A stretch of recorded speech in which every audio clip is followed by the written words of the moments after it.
حکوومەتی تەکنۆکرات داواکاریەکی سەرەکی خۆپیشاندەرە سەدرەکان و هەندێک لە چالاکانی مەدەنیە بۆ چارەسەرکردنی دۆخی عێراق. چاودێران و هێزە سیاسیەکانیش لەبارەی زەمینەی سەرکەوتنی ئەم جۆرە حکوومەتە ناکۆکییان هەیە. لە ئەدەبیاتی سیاسی و کارگەریدا حکوومەتی تەکنۆکرات ناونیشانی جۆرێکە لە جۆرەکانی حکوومەت کە خەڵکانی لێهاتوو پسپۆر بەشدار بن لە پێکهێنانیدا. ئەم شێوازە حکوومەتە سەرەتای سەدەی ڕابردوو لە ئەمریکادا لە سەردەستی کۆمەڵێک ئابووری ناس و ئەندازیار دروست کرا. بیرۆکەی حکوومەتی تەکنۆکرات لەوە سەرچاوە دەگرێت کە سیاسیەکان لە هاوکێشە ئاڵۆزەکانی حکومڕانی ناگەن و پێویستە بسپێردرێت بە خەڵکانی شارەزا. زۆر جار تەکنۆکراتەکان خەڵکانی ناحیزبین. ئەم جۆرە حکوومەتەش زادەی پێشکەوتنە تەکنۆلۆژیەکانە و زیاتر کاری بریتیە لە پێشخستنی پیشەسازی و بازرگانی و پەرەپێدان و ئەوەشی گرنگە خەڵکانی تەکنۆکرات ئیش ناکەن بۆ حیزبێکی دیاریکراو. هەرچەندە دروستکردنی ئەم جۆرە حکوومەتە خەریکە دەبێتە بخواستێکی گشتی و جەماوەری لە عێراقدا، بەڵام گومان و ڕاڕایی زۆریش هەن لەسەر ئەگەری سەرکەوتنی، چونکە سیاست و حیزبەتی باڵی بەسەر هەموو جونگەکانی کارگەریدا کێشاوە لە عێراق.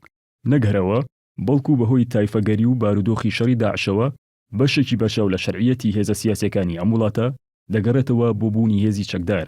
جگە لە بارگاوی بوونی ڕەوشی عێراق بە سیاست، سیستمی حکومڕانی پاش 2003 لەم وڵاتە لەسەر بنەمای نوێنەرایەتی سێپێک هاتە سەرەکەکە بنیادنراوە: شیعە، سوننە، کورد.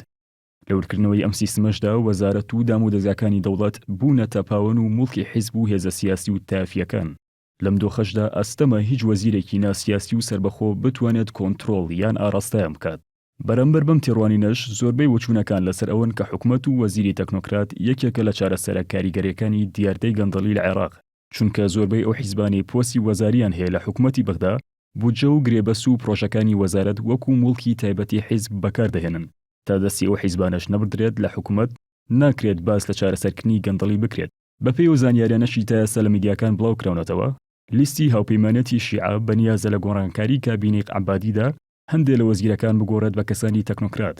بەڕای هەندێک لە کارناسانی عێراقیش ئەوە بۆ چارەسەری ناکۆکی نێوان خۆپیشاندەر و حیزبە سیاسیەکان بریتیە لە بنەمای نەشیش بسووتێت نەکەباب.